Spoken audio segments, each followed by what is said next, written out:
নমস্কার। আমার আজকের গল্প শ্বেতপুরী আর লালপুরী।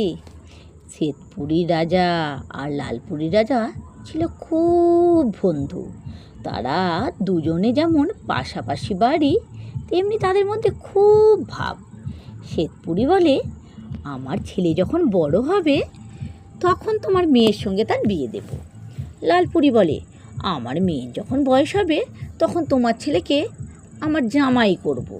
আর দুজনেই বলে, আহা, রানীরা যদি বেঁচে থাকতেন। এমনি করে দিন কেটে যায়।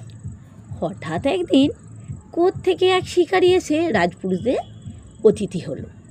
সে বলে, এমন দেশ নেই যা সে দেখেনি। সেই সোনার দেশের কাজলি নদী, তার উপরে রক্তমুখ অসভ্যেরা থাকে। সেখানে সে হরিণ মারতে গিয়েছিল। নীল সাগরের মধ্যিখানে ছাওয়ায় ঢাকা রত্নদ্বীপ, সেখানে সে মুক্ত আনতে গেছে। ওই যে পুরীর সামনে পৃথিবী জোড়া গভীর বন, সেই বনের ওপারে গিয়ে সে অদ্ভুত দৃশ্য দেখে এসেছে। সকলে বলল, অদ্ভুত দৃশ্যটা কী রকম বলো বলো। শিকারি বলল, দেখতে পেলাম ঝর্ণাতলায় বনের বুড়ি, তার মাথার সোনার চুল, আর সেই চুল দিয়ে বুড়ি রূপোর তাঁতে কাপড় বুনছে। চকচকে, ঝকঝকে, ফিনফিনে, ফুরফুরে, চমৎকার কাপড়। তেমন কাপড় এ রাজ্যে নেই, ও রাজ্যেও নেই, কোথাও নেই। সে রাত্রে রাজাদের চোখে আর ঘুম এলো না। তারা শুয়ে শুয়ে কেবলই ভাবছে, আহা, সে কাপড় যদি কিছু আনতে পারতাম। শেষটায় শ্বেতপুরীর আর সহ্য হলো না। উঠে সে লালপুরীর ঘরে গিয়ে বলল, লালপুরী ভাই, জেগে আছো কি? লালপুরী বলল, হ্যাঁ ভাই, সেই কাপড়ের কথা ভেবে আমারও আর ঘুম আসছে না। শ্বেতপুরী বলল, আমারও সেই একই দশা। চলো না, দুজনে চুপচাপ বেরিয়ে পড়ে। লালপুরী বলল, বেশ কথা, দেখা যাক সেই বুড়ির সন্ধানে পাওয়া যায় কি না। শ্বেতপুরী চুপচাপ গিয়ে রাজভাণ্ডারীর কানে কানে বলল, তদবীর সিং, আমি কদিনের জন্য বাইরে যাচ্ছি, তুমি সাবধানে সব সামলে রেখো, আর রাজকুমারকে চোখে চোখে রেখো। লালপুরী তার বাপের আমলের বুড়ো চাকরকে জাগিয়ে বলল, নিমকরাম, আমি কদিন একটু ঘুরে আসছি, তুমি আমার মেয়েকে দেখো কিন্তু। তারপর দুজনে বুড়ির খোঁজে বনের মধ্যে গেল। সেই যে গেল, আর তাদের কোনো খবর নেই। 2 দিন যায়, 10 দিন যায়, এমনি করে 7 মাস কেটে গেল। তখন দুষ্টু তদবীর সিং নিমকরামকে লোভ দেখিয়ে বলল, দাদা, বুড়ো হয়ে পড়লে আর কদিনই বা বাঁচবে, এখন এই বয়সে একটু জিরিয়ে নাও। তোমায় নদীর ধারে একটা বাগান দিচ্ছি, ঘর দিচ্ছি, চাকর দাসী সব দিচ্ছি। শেষ কটা দিন আরামে থাকো। মেয়েটাকে দেখাশোনা সে আমার গিন্নি করে দেবে। এই বলে নিমকরামকে ভুলিয়ে ভালিয়ে পাঠিয়ে দিল পুরী থেকে অনেক দূরে। দিন যত যায়, রাজকন্যা আর রাজপুত্রের কষ্ট ততই বাড়ে। ক্রমে ক্রমে এমন হলো যে তারা আর ভালো করে খেতেই পায় না। ছেঁড়া ময়লা কাপড় পরে, নোংরা ঘরে মাদুর পেতে শোয়। ভাণ্ডারীর ছেলে মেয়ে, ভাইপো, ভাগ্নে, ভাইঝি, ভাগ্নি, মাসি, পিসি আর মেসো পিসে, তারা সব দল বলে এই পুরীর মধ্যে এসে থাকতে থাকে। ভালো ভালো ঘর সব তারা নিয়ে নেয়, ভালো ভালো কাপড় সব তারাই পরে, ভালো খাবার সব তারা খেয়ে নেয়। শেষটায় এমন হলো, একদিন নিমকরামের গিন্নি এসে রাজপুত্র রাজকন্যাকে পুরীর বাইরে তাড়িয়ে দিল। বলে, যা যা, বসে বসে আর খেতে হবে না তোদের, মাঠে গিয়ে শুয়োর চড়া। যদি ভালো করে চড়াস আর একটা শুয়োরও যদি না হারায়, তাহলে বিকেলে 4টি ভাত পাবি। রাত্রে ওই হোগলার ঘরে শুয়ে থাকিস। দুজনে বনের ধারে মাঠের মধ্যে শুয়োর চড়াতে গেল। একটা শুয়োর ভারী দুষ্টু, কেবলই পালাতে চায়। রাজপুত্র তাকে ধরে এনে লাঠি দিয়ে খুঁচিয়ে বলল, খবরদার, এইখানে চোখ বুজে শুয়ে থাক, নড়েছিস কি মরেছিস। তারপর দুজনে মিলে গল্প করতে লাগলো। দুঃখের কথা বলেও তাদের দিন ফুরোয় না। এদিকে বেলা যে শেষ হয়ে আসছে তাদের সে খেয়ালই নেই। হঠাৎ রাজপুত্র চেয়ে দেখে দুষ্ট শুয়োরটা আবার কোথায় পালিয়ে গেছে। কোথায় গেল চারিদিকে চেয়ে দেখে শুয়োর কোথাও নেই, পালের মধ্যে নেই, মাঠের মধ্যে নেই, পুরীতে যাওয়ার পথেও নেই। তাহলে নিশ্চয়ই ওই বনের দিকে গেছে। এই ভেবে তারা দুজনে বনের মধ্যে খুঁজতে গেল। ঘুরতে ঘুরতে বেলা শেষে যখন তারা শান্ত হয়ে পড়ল, তখন চেয়ে দেখে কোথায় মাঠ, কোথায় পুরী। তারা গভীর বনের মধ্যে এসে পড়েছে। দেখে এসব দেখলো, আর তাদের মধ্যে বিরাট ভয় আর চিন্তা হতে লাগলো। বনের মধ্যে তারা কোথায় যাবে? এমন সময় আধার বন ঝলমলিয়ে বনের দেবী চন্দ্রাবতী তাদের সামনে এসে পড়লেন। বললেন, ভয় পেয়েছো তোমরা? এসো এসো, আমার ঘরে এসো। তারা তাদের সঙ্গে গেল। বনের মধ্যে প্রকাণ্ড যে বুড়ো বট, তার জটায় ঢাকা বিশাল দেহে চন্দ্রাবতী আঙুল দিয়ে যে ছোঁলো, গাছের গায়ে দরজা গেল খুলে। সেই দরজা দিয়ে রাজপুত্র আর রাজকন্যা ভিতরে ঢুকে গেল। তারপরে কি হলো, সেখানে দেখলো কি চমৎকার পুরী। সেখানে হরিণের দুধ আর বনের ফল খেলো তারা। তারপরে সবুজ চাদর ঢাকা কচি ঘাসের নরম বিছানায় ঘুমিয়ে পড়ল। ভোরের বেলা গাছের ফোকরের জানলা দিয়ে এক টুকরো দিনের আলো যেমনি এসে পুরীর মধ্যে পড়েছে, অমনি পাখিরা সব গেয়ে উঠল গান।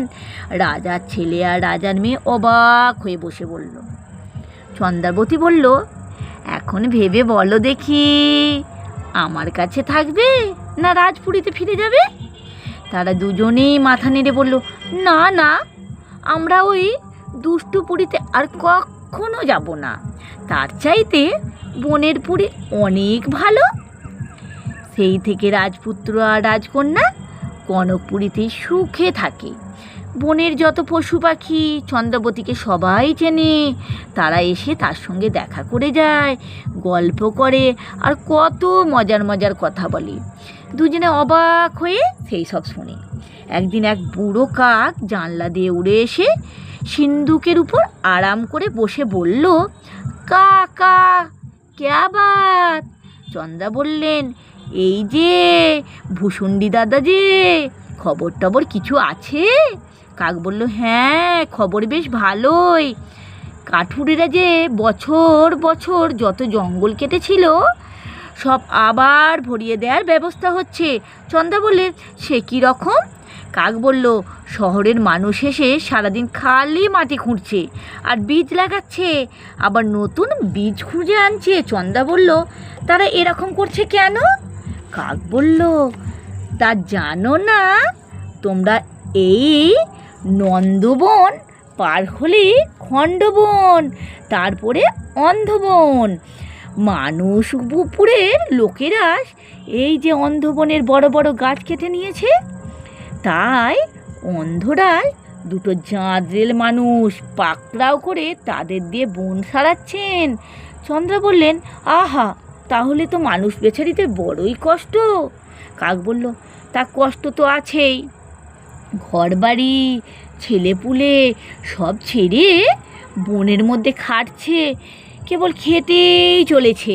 যতদিন না জঙ্গলের সমস্ত জমিতে বীজ পোঁতা হয়, যতদিন না সেই বীজ থেকে চারা বেরোয়, যতদিন না সেই চারা বাড়তে বাড়তে গাছ হয়ে ওঠে, ততদিন তাদের ছুটি নেই। বলেই কাক উড়ে চলে গেল। কাকের কথা শুনে রাজপুত্র আর রাজকন্যা কাঁদতে লাগলো। তারা বলল, আমরা অন্ধবনে যাব, আমাদের পথ বলে দাও। চন্দ্রা বললেন, নদীর ধার দিয়ে উত্তরমুখী চলে যাও, তাহলে অন্ধবন খুঁজে পাবে। তার কাছে ভুসুড়ি কাক থাকে, সে তোমাদের পথ দেখাবে। সত্যি কথা ছাড়া আর কিচ্ছু বলবে না, কিন্তু নদীর জল ছাড়া কোনো জল খাবে না, কোনো গাছের ফুল ছিঁড়বে না, আর ফলও পারবে না। তাহলে তোমাদের কোনো বিপদের ভয় নেই। ভোরবেলা দুজনে একটি বন রেশমের কম্বল আর পুটুলি ভরে খাবার নিয়ে জল নিয়ে বেরিয়ে পড়ল। দুপুরবেলা তারা শান্ত হয়ে নদীর ধারে জল খেতে গেছে। তখন কোথা থেকে এক শিকারি এসে হাজির। সে বললে, আরে ছি ছি, ওই নোংরা জল কি খেতে আছে? এই নাও বরফ দেয়া ঠান্ডা জল। তারা বলল, না, নদীর জল ছাড়া আর কোনো জল আমরা খাবো না। শিকারিরা আগে গজগজ করতে করতে চলে গেল। রাত্রি হলে শুকনো ঘাসের উপর কম্বল পেতে দুজনে ঘুমিয়ে পড়ল। পরের দিন ভোর হতে না হতে আবার উঠে তারা রওনা দিল। সেদিনও সেই তারা নদীর ধারে খেতে বসেছে। অমনি এক শিকারি এসে তাদের বলছে, আরে ওসব বাসি পিঠে খাচ্ছ কেন? চমৎকার ফল রয়েছে, যত ইচ্ছা পেরে পেরে খাও। তারা বলল, না, আমরা বনের ফুল ছিঁড়ব না, বনের ফল পারবো না। শিকারিরা আগে গজগজ করতে করতে আবার চলে গেল। পরের দিন আবার যেই তারা নদীর ধারে বসেছে, অমনি এক শিকারি এসে তাদের আদর করে মাথায় হাত বুলিয়ে জিজ্ঞাসা করলো, তোমরা কোথায় যাচ্ছ? তারা বলল, আমরা অন্ধ বনে যাচ্ছি। শিকারি বলল, আরে চুপ চুপ, অন্ধরা যা শুনতে পেলে সর্বনাশ, ওরকম বলতে নেই। কেউ জিজ্ঞাসা করলে বলবে কোথাও যাচ্ছি না, এই নদীর ধারে বেড়াচ্ছি। তারা বলল, না না, আমরা সত্যি কথা ছাড়া আর কিচ্ছু বলবো না। তারপর দিন তারা অন্ধবন দেখতে পেল। বনের মধ্যে অনেকখানি জায়গা ময়দানের মতো খোলা। কাঠুরেরা সেখানে জঙ্গল কেটে সাফ করেছে। সেই খোলা ময়দানে শ্বেতপুরী আর লালপুরী রাজা শাবল দিয়ে মাটি খুঁড়ছে। তাদের দেখতে পেয়ে রাজপুত্র আর রাজকন্যা বলে উঠল, বাবা বাবা। এই বলে তারা দৌড়ে গেল, কিন্তু রাজারা তাদের দিকে ফিরেও চাইল না। ছেলে আর মেয়ে কত বলল, কত বোঝালো, তারা সেই সব কথা কানেও নিল না। তারা কেবল মাটি খুঁড়ছে আর নিজেরা বলাবলি করছে। এই জমিটা শেষ হলে আবার বীজ আনতে যেতে হবে। রাজপুত্ররা রাজকন্যা অনেকক্ষণ সেখানে দাঁড়িয়ে রইল। তারপর বিষণ্ণ মুখে নদীর ধারে এসে আবার তারা বসে পড়ল। এমন সময় বুড়ো ভুসুন্ডি কাক এসে তাদের সামনে ঘাসের উপর বলল, কি হয়েছে তোমাদের?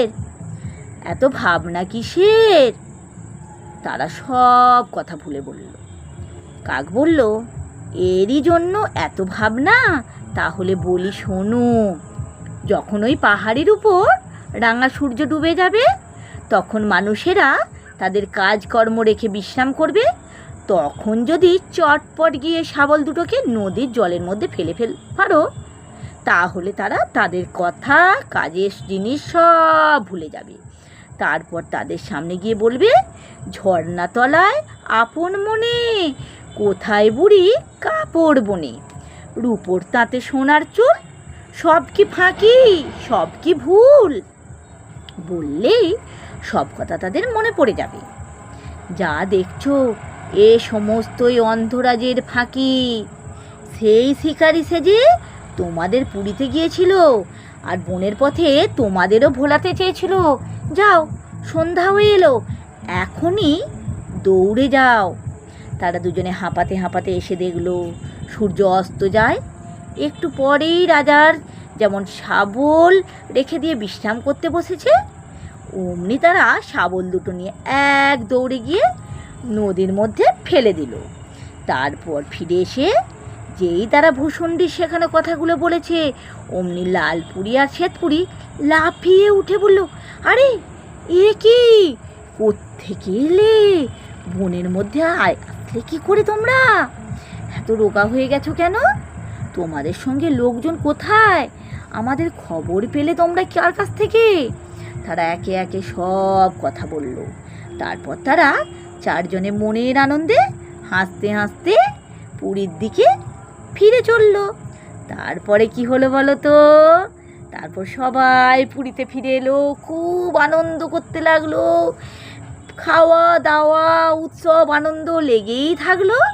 তারপর একদিন লালপুরীর রাজকন্যার সঙ্গে শ্বেতপুরী রাজপুত্রের ধুমধাম করে বিয়ে হয়ে গেল। বনের দেবী চন্দ্রাবতীও কিন্তু নিজে সেই বিয়ে দেখতে এসেছিলেন। আর হতভাগা তদবীর সিং, তার কি হলো? তাকে অন্ধ বনে পাঠিয়ে দেওয়া হলো। আজও সেখানে সে তার গিন্নির সঙ্গে কেবল মাটি খুঁড়ছে আর বীজ পুঁতছে, আর বনে জঙ্গলে বীজ খুঁড়ে বেড়াচ্ছে। তাহলে আমরা এখান থেকে কি শিখলাম বলো তো? সব সময় ভালো মানুষের সাথে ভালো জিনিসই হয়, আর খারাপ মানুষের সাথে খারাপটাই হয়, তাই না?